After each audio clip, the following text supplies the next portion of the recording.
I think many of you could agree with me that this image looks already good, if not great. And the main reason is raw processing. You see, raw processing is super important. If we would not do this, this image would be still looking washed out. But by the fact we did the great color processing, now this image looks already like finished image. But how to even improve this, how to work a little more with colors. You see, I'm not going to tell you all the techniques that are available on the market, because you can be very creative with this and you absolutely know that. But I'm going to show you simple tuning for the outdoor images that works best for me. And what I'm going to start with color balance. And to even be more precise with color balance, I'm going to show you like how it works first. So color balance is as any adjustment layer. You have a layer mask over here, and you can work with shadows, midtones, and highlights. Shadows, midtones, and highlights are everything that you have on the image actually. So you have to know about set the right hue for the image, and of course saturation. These three things are super important. Hue, saturation, and luminance is everything that you need to set up on the image. So we could simply play with shadows, highlights, whatever we want over here, and we could come with really some amazing ideas like this one. Like this image looks absolutely great, and we did this randomly, we didn't plan, and we also affected the contrast, the shadows and highlights, the same as we affect the colors when we work with lights.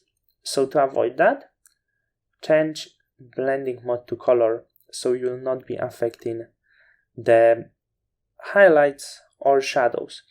And also, I don't like the fact that it don't give me that selective colors I would like to. So what I'm going to do to work with color balance, I'm going to borrow the masks that I created at first. I'm going to borrow the mask for shadows.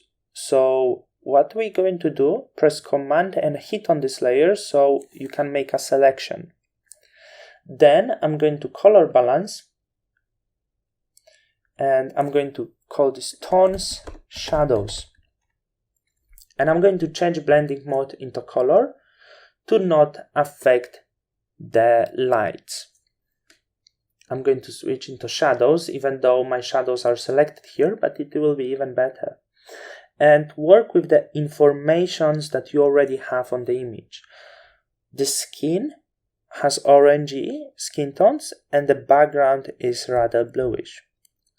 Let's have a look at the color scheme designer. You know which direction you would like to go, more likely if you choose this path, but at the beginning of our raw processing, we choose this path to work with oranges and blues.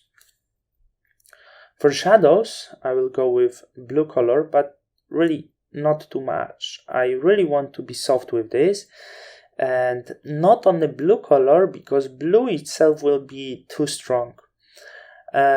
We need to work between, remember the skin tones is orange, so it's not yellow and it's not red. The same, the opposite color will not be cyan and will not be this strong blue, but somewhere in between. So except the blue, for shadows, I'm going to add just a little bit of cyan to get the color that suits my needs as I want it to. Okay, so we set the color for shadow quite strong, quite visible. We can also change the opacity maybe down to 70 to not get that strong effect.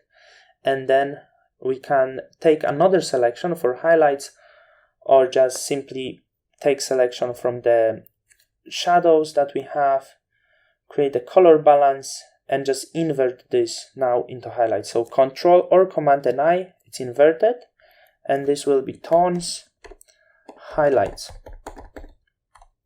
So for highlights, I'm going into opposite. And this, of course, highlights opposite to blue will be yellow, so I'm going maybe even around 9.